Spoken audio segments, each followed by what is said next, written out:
रस्ते बनवताना खोदकाम करत असलेला जेसीबी तुम्ही पाहिलाच असेल. एक डझनभर सिरिंजेस आणि थोड्या सलाईन ट्यूबपासून एक आपला जेसीबी ट्रक बनवूया. 2 पाण्याने भरलेल्या सिरिंजेस ट्यूबने एकमेकांना जोडा. एका सिरिंजचा दट्ट्या जर तुम्ही दाबलात तर दुसरा दट्ट्याही आपोआप ढकलला जातो. ह्याच तत्वावर आता एक हायड्रॉलिक जॅक बनवूया. एका सीडीच्या बॉक्समध्ये 2 सिरिंजेस दाखवल्याप्रमाणे बसवा आणि जॅकच्या साह्याने एक ट्रक वर खाली करून पहा बरं. हे आहे एक जेसीबीचं मॉडेल. ते बऱ्याच वेगवेगळ्या हालचाली करतं. पहिला दट्ट्या क्रेन वर आणि खाली करतो. आता हीच हालचाल थोडी जवळून पाहूया.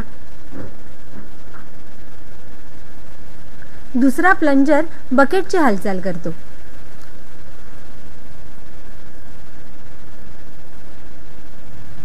हा झाला त्या हालचालीचा क्लोजअप.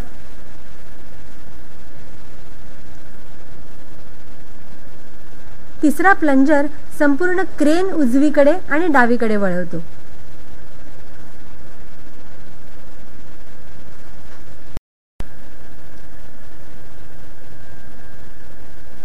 आता हा झाला त्या हालचालीचा क्लोजअप.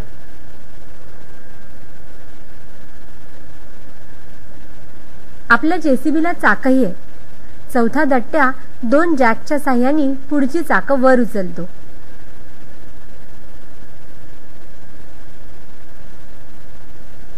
पाचवा दट्ट्या क्रेन वर खाली करतो. हा झाला त्या हालचालीचा क्लोजअप. आहे ना खऱ्याखुऱ्या जेसीबी सारखा. चला आता आपल्या जेसीबीला कामाला लावूया. जेसीबी आता गवताचा भारा उचलेल आणि दुसरीकडे कसा नेऊन टाकेल पहा.